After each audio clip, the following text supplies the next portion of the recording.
ವ್ಯಾಸರಾಜ ಗುರು ಸಾರ್ವಭೌಮರ ಆರಾಧನೆ ಮಹೋತ್ಸವ ಗಂಗಾವತಿ ತಾಲೂಕಿನ ಆನೆಗುಂದಿಯ ನವವೃಂದಾವನ ಗಡ್ಡೆಯಲ್ಲಿ ಶ್ರೀ ವ್ಯಾಸರಾಜ ಗುರು ಸಾರ್ವಭೌಮರ 486ನೇ ಆರಾಧನಾ ಮಹೋತ್ಸವ ಮಾರ್ಚ್ 17ರಿಂದ 19ರವರೆಗೆ ಹಮ್ಮಿಕೊಳ್ಳಲಾಗಿದೆ.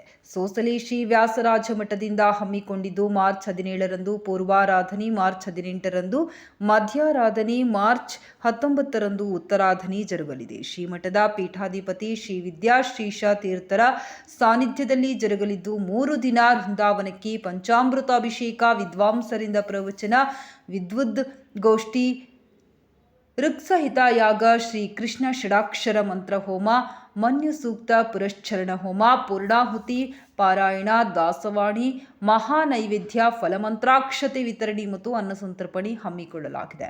ಶ್ರೀ ಪಾದರಾಜ ಮಠದ ಶ್ರೀ ಸುಜಯಿನಿ ತೀರ್ಥರು, ಸೋದೆ ಶ್ರೀ ವಾದಿರಾಜ ಮಠದ ಶ್ರೀ ವಿಶ್ವವಲ್ಲಭ ತೀರ್ಥರು ಸಾನ್ನಿಧ್ಯ ವಹಿಸಲಿದ್ದಾರೆ. ಸಾಧಕರಿಗೆ ಶ್ರೀ ಮಠದಿಂದ ಪ್ರಶಸ್ತಿ ಸೇರಿ ವಿವಿಧ ಧಾರ್ಮಿಕ ಕಾರ್ಯಕ್ರಮ ಹಮ್ಮಿಕೊಳ್ಳಲಾಗಿದೆ ಎಂದು ಶ್ರೀಮಠ ಮೂಲಕ ಪ್ರಕಟಣೆ ತಿಳಿಸಿದೆ.